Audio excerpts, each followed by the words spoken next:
Here's a 1,600-word narrative, without headings, crafted from the YouTube highlight showing Indian Prime Minister Narendra Modi's meeting with Chinese Foreign Minister Wang in New Delhi. It's styled to engage readers like a cohesive, flowing article suitable for YouTube or similar platforms. The corridors of New Delhi's premier government offices were thick with anticipation as Chinese Foreign Minister Wang stepped through the doors to meet Prime Minister Narendra Modi. At a time when India-China relations have tensed over border disputes, economic competition, and geopolitical posturing, this high-profile exchange stood out as a rare chance to reset the narrative of bilateral interaction, a signal that dialogue still holds hope. Modi greeted Wang with firm courtesy, his demeanor calibrated for diplomacy.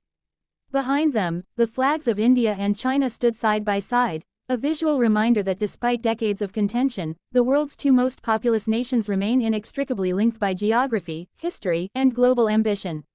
This meeting, held on the threshold of the upcoming SCO summit, was neither planned nor cursory. Analysts had flagged it as strategically timed and heavy with intentional symbolism, underscoring that both sides are looking to find common ground amidst complex challenges. Their conversation unfolded in a setting designed for substance, secure rooms, streamlined protocols, and an atmosphere that allowed diplomatic frankness without theatrics.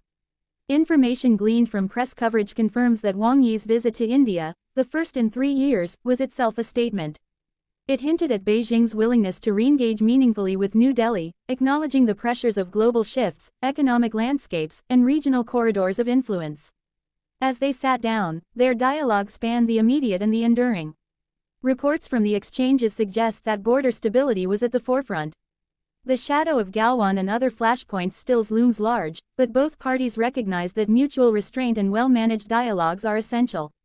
The atmosphere hinted at a pragmatic thaw, one not rooted in grand gestures, but in a shared need to prevent further escalations. Security matters naturally drew attention too.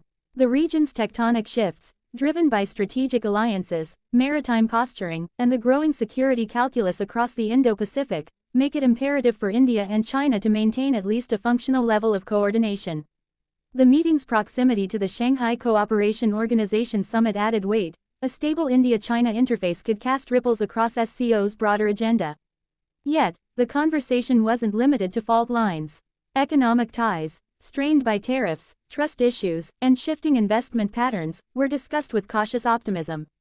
The doors of collaboration remain ajar, and both sides know that mutual economic benefit is a lever too valuable to ignore.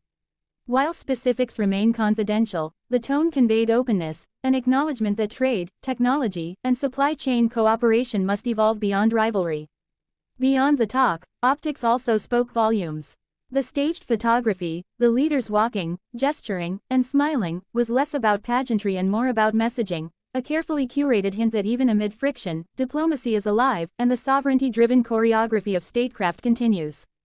Afterward, official statements emphasize the desire to manage tensions, resume dialogue, and prevent misunderstandings from escalating. While no dramatic breakthroughs were reported, the media buzz focused on the renewed willingness to talk, a slender but significant step forward. The joint acknowledgement that maintaining channels of communication matters was itself a sign of progress.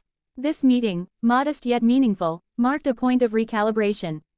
It didn't resolve intractable differences, nor did it offer sweeping declarations. Rather, it asserted the enduring role of diplomacy, the strategic importance of calm negotiation, and the recognition that, even with competing visions, coexistence without conflagration remains not just a hope, but a necessity. For the global stage, the implications of such an exchange are wide. Observers in capitals from Washington to Moscow watch closely when India and its northern neighbor engage directly, anticipating ripple effects across alliances, trade corridors, and regional alignments. The joint walking and talking moment may have looked quiet, but it spoke of mutual calculation and concern. Although guarded, the language of the statements was telling. Words like reset, engagement, and dialogue were repeated. The usage indicated both realism and resolve, realism about long-standing challenges, and resolve to navigate them through conversation rather than confrontation. In sum, the meeting between Modi and Wang in New Delhi wasn't an end, nor a beginning, it was a reaffirmation that political discourse, even in the face of friction, retains its relevance.